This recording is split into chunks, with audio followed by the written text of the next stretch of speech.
मंगेशकर रुग्णालयाच्या बाहेरची ही दृश्य आहेत जिथे हे आंदोलक पार्टीला काळं फासताना पाहायला मिळतात आणि जोरदार घोषणाबाजी देखील करण्यात येते।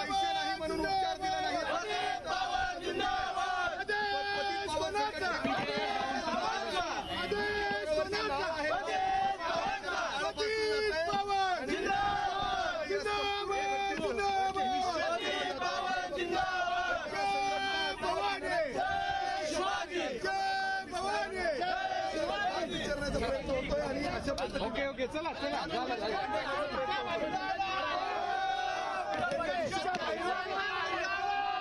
ही थेट दृश्य आपण पाहतोय पुणे महानगरपालिकेच्या आरोग्य विभागाकडून दीनानाथ हॉस्पिटलला कारणे दाखवा नोटीस देण्यात येणार आहे आणि आता सध्या हे आंदोलक आक्रमक झालेले पाहायला मिळतात।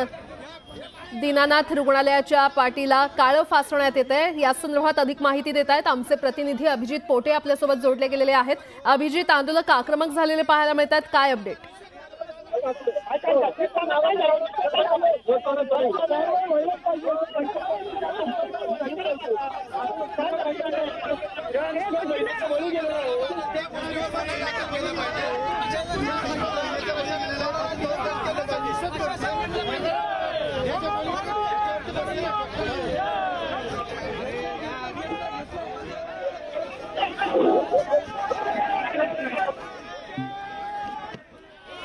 बहुधा काही तांत्रिक कारणांमुळे आपला आवाज आमच्या प्रतिनिधींपर्यंत पोहोचत नाहीये, मात्र पुण्यातली ही दृश्य आपण पाहतोय। रुग्णालयाच्या नावाच्या पाटीला काळं फासण्यात आलेलं आहे। पुण्यामध्ये गर्भवती महिलेच्या मृत्यूनंतर संतापाची लाट उसळल्याचं पाहायला मिळतंय।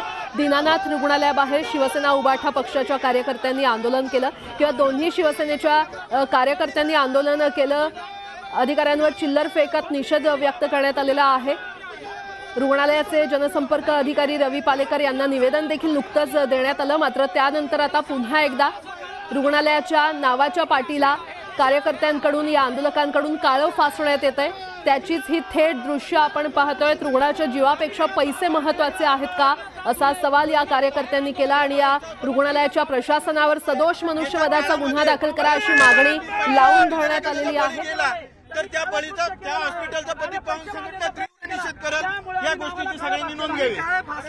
हो, काळं फासलं, त्या गोष्टीला काळं फासलं कारण ते एका निष्पाप महिलेचा बळी गेलेला आहे। तरी संबंधित प्रशासकाला प्रशासन का पाठीशी घालत आहे याचा उत्तर खुलासा करावा। यांना सरकार आणि सर्व पक्षाच्या लोकांचा वरदहस्त आहे, त्याच्यामुळे हे माजलेले आहेत, गेंड्याच्या कातड्यासारखे आहेत। त्यांचं गेंड्याचं कातड जर उतरायचं असेल तर पतित पावलेच उतरू शकते, बाकी कोणी उतरू शकत नाही।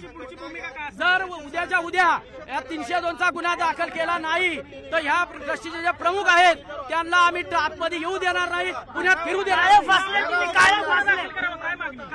ट्रस्टीवरती गुन्हा दाखल झाला पाहिजे। कोण ट्रस्टी प्रमुख असेल त्यांच्यावरती पण काळं फासले तुम्ही, काळा का फासले? अहो, कालचा प्रयोग आहे तो काळा प्रयोग त्यांनी केला, काळा पैसा मागितला गेला। ज्या महिला मृत्युमुखी पडली तिला न्याय मिळाला पाहिजे, त्याच्यासाठी आम्ही यांना काळं फासलेलं आहे। काय मागणी आहे तुमची? मागणी अशी आहे की ह्या ट्रस्टीवर 302चा गुन्हा दाखल झाला पाहिजे, याच्यावर प्रशासक नेमलं पाहिजे आणि याच्या पूर्ण हॉस्पिटलची चौकशी झाली पाहिजे। पण ते म्हणतात की आम्ही कुठली पैशाची मागणी केली? तसं म्हणत असतील तर सगळे फुटेज आणि सीसीटीव्ही कॅमेरे यांनी चेक करावेत आणि चेक करून त्यांना पाठीशी कोण घालतंय का? यांना सरकार पाठीशी घालतंय। पाऊल काय? सरकार पाठीशी घालत आहे। त्यांनी 10 लाख रुपयाची मागणी केली आहे, त्याचं सर्टिफिकेट सुद्धा संघटनेकडे आहे। तर त्या गोष्टीचा संघटना निषेध करेल। जोपर्यंत प्रशासन निलंबित करत नाही तोपर्यंत संघटना त्यांच्या विरोधात आंदोलन करेल। काळं फासले या नावाला निवेदन देणार आहात? देणार आहे, निवेदन देणार आहे, निवेदन देणार आहे, निवेदन देणार आहे। हो, निवेदन कुठे रे? पिशवी कोणाकडे? पिशवी हा पोलीस जाऊच देणार नाही। ते कायदा सुव्यवस्था पाहण्यासाठी पोलीस आहेत, परंतु संघटना सुद्धा ते आतमध्ये जाणार नाही। त्या हॉस्पिटलमध्ये रुग्ण काय त्या निवेदन मध्ये काय दिले बघा ना। काय मागणी आहे दादा? आमची हीच मागणी आहे की सदर प्रशासकांनी जो 4 दिवसापूर्वी जो हलगर्जीपणा केला आहे त्याच्या विरोधात पतित पावनने पाठपुरावा करूनही प्रशासन आणि अधिकारी, पोलीस अधिकारी त्यांना का पाठीशी घालत आहे? त्यांना का आतापर्यंत कोणत्याही प्रकारची कारवाई का केली नाही?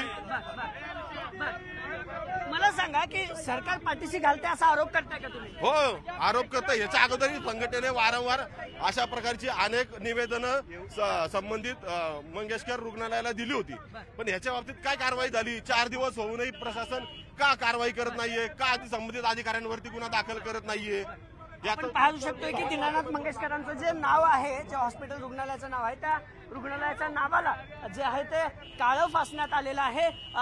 हा मुख्य बोर्ड आहे खरं तर मंगेशकर हॉस्पिटलचा. आणि आपण पाहतोय की पतित पावन संघटनेकडून हॉस्पिटल प्रशासनाच्या विरोधात आंदोलन करण्यात आलं आणि त्या आंदोलनातच खरं तर निवेदन देण्याच्या पूर्वी जे दीनानाथ मंगेशकर रुग्णालय हे नाव आहे, त्याखाली लता मंगेशकर मेडिकल फाउंडेशन देखील नाव आहे. या संपूर्ण नावाला पतित पावन संघटनेकडून जे आहे ते काळं फासण्यात आलेलं आहे. आणि या सर्व घटनेला केवळ रुग्णालय प्रशासनावर जबाबदार आहेत. त्यांनी जे काळे कारनामे केले म्हणून आम्ही हे काळं फासल्याचं जे आहे ते पतित पावन संघटनेकडून खरं तर सांगितलं जाते. अजून अनेक संघटना आणि अनेक पक्ष दिवसभर या रुग्णालयाच्या बाहेर आंदोलन करण्यात येणार आहेत. कुणी पैसे अंगावरती फेकते प्रशासकीय अधिकारी असेल तर कुणी रुग्णालयाच्या नावाला काळं फासून जे आहे ते आंदोलन करताना पाहायला मिळतंय. कॅमेरा पर्सन सचिन हंसाटेसह अभिजित पोते, न्यूज 18 लोकमत, पुणे. तर पुण्यातली ही दृश्य आहेत. पुण्यामध्ये गर्भवती महिलेच्या मृत्यूनंतर संतापाची लाट उसळलेली आहे. दीनानाथ रुग्णालयाबाहेर शिवसेनेच्या कार्यकर्त्यांनी आंदोलन केलेलं आहे. दीनानाथ मंगेशकर रुग्णालयाच्या नावाच्या पाटीला काळं फासण्यात आलेलं आहे. रुग्णालयाचे जनसंपर्क अधिकारी रवी पालेकर यांना अगदी थोड्याच वेळापूर्वी कार्यकर्त्यांनी निवेदन दिलं आणि त्यांनी ते स्वीकारलेलं आहे. मात्र त्यानंतर आता नावाच्या पाटीला काळं फासण्यात येतंय.